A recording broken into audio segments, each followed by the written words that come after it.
मित्रांनो, आजच्या व्हिडिओचं नाव आहे गरुड इतका उंच कसा उडतो. काय ते बघा. गरुड आकाशात इतका उंच भरारी घेऊ शकतो कारण त्याचे पंख वातावरणाशी समतोल साधतात. अरे मग गरुड हा पक्षी आकाशातील राजाच मानला जातो. त्याची उंच भरारी ही केवळ त्याच्या पंखाच्या सामर्थ्यामुळे नसून त्याच्या शारीरिक रचनेतील वैशिष्ट्यामुळे शक्य होते. अरे वा. गरुडाचे पंख अतिशय मजबूत, लांब आणि रुंद असतात. हे पंख त्याला हवेच्या प्रवाहाचा योग्य उपयोग करून खाली झेपवण्याची ताकद देतात. Very good. तो वाऱ्याच्या प्रवाहात सहजतेने उंच उंच भरारी घेऊ शकतो. Very good. त्यामुळे फारशी ऊर्जा खर्च न करता तो दीर्घकाळ आकाशात उंच भरारी घेऊन राहू शकतो. Very good. वातावरणातील उष्ण हवेचे प्रवाह त्याला सहज वर खेचतात आणि गरुड त्याचा अचूक उपयोग करून आकाशात कित्येक किलोमीटर उंच झेप घेतो. Very good. गरुडाच्या डोळ्याची रचना इतक्या उंच भरारी इतकीच विलक्षण आहे. त्याचे डोळे अत्यंत तीक्ष्ण दृष्टीचे असतात. माणसाच्या डोळ्यापेक्षा त्याची दृष्टी अनेक पटीने शक्तिशाली असते. तो अवकाशात कित्येक मीटर उंचीवरून जमिनीवरील अगदी लहानशी हालचाल ओळखू शकतो. उदाहरणार्थ, उंदरासारखा छोटा प्राणी किंवा गवतामध्ये हलणारा कीटक सुद्धा त्याला स्पष्ट दिसतो. याचे कारण म्हणजे गरुडाच्या डोळ्यात असलेली जास्त प्रमाणात फोटो रिसेप्टर सेल्स, जे प्रकाश आणि हालचाल मधील तीव्रतेने टिकतात.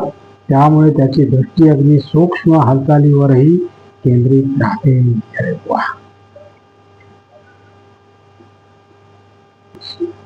गरुडाचे डोळे डोक्याच्या समोरासमोर असल्यामुळे त्याला त्रिमितीय दृष्टी मिळते, ज्यामुळे अंतर आणि खोली याचे अचूक मोजमाप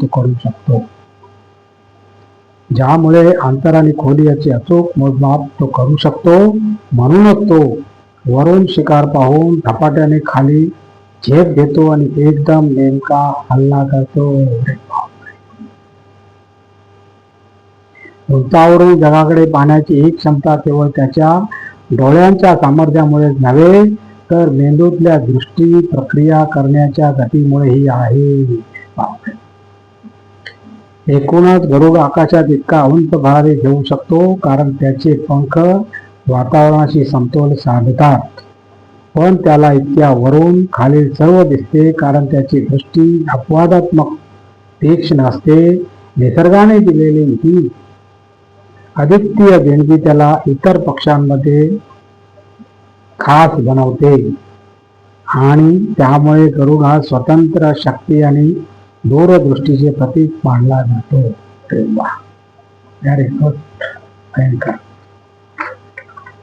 फार छान मित्रांनो. आता एक दुसरी टीप बघूया छोटीशी. मेंदूचे संरक्षण करणारे केस काय ते बघूया. डोक्यावरचे केस मेंदूला थेट उष्णतेपासून वाचवतात. तीव्र उन्हात बाहेर पडल्यावर जर केस नसतील तर डोक्याला थेट उष्णतेचा मार बसतो.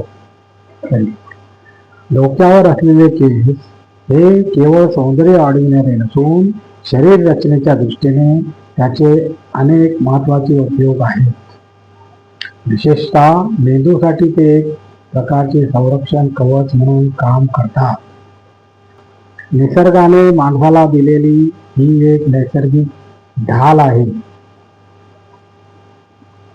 जी आपल्याला थेट जाणवत नसली तरी तिचा परिणाम डोक्यावर आणि मेंदूच्या कार्यक्षमतेवर स्पष्टपणे दिसतो.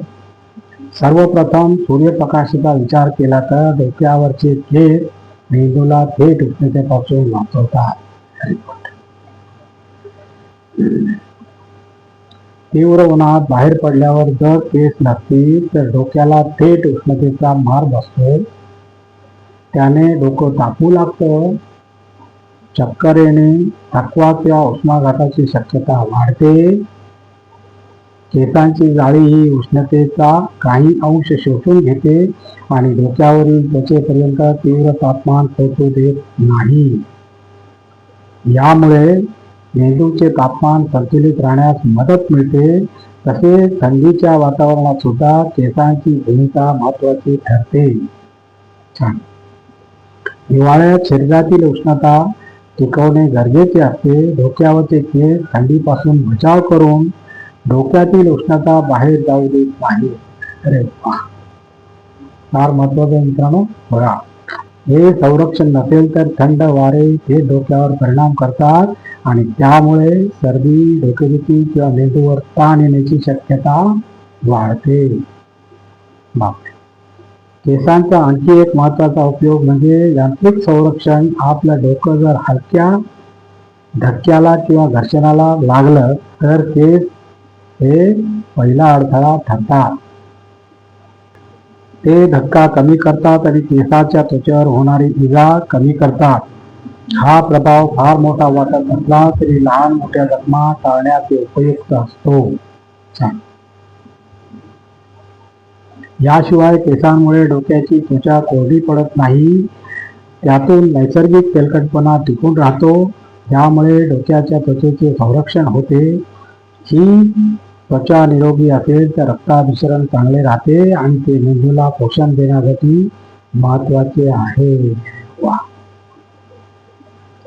अप्रत्यक्षरित्या केस मेंदूच्या आरोग्यास हातभार लावतात. एकंदरीत पाहता डोक्यावरची केस ही सौंदर्याचे अलंकार नसून शरीर रचनेतल्या एक महत्वाच्या संरक्षणात्मक यंत्रणेचा भाग आहे. Very good. आणि अशा प्रकारे मित्रांनो आजचा आपला व्हिडिओ संपलेला आहे. आणि तुम्हाला जर माझा व्हिडिओ आवडला तर लाईक करा, शेअर करा, सबस्क्राईब करा आणि कमेंट जरूर करा. नमस्कार. जय हिंद.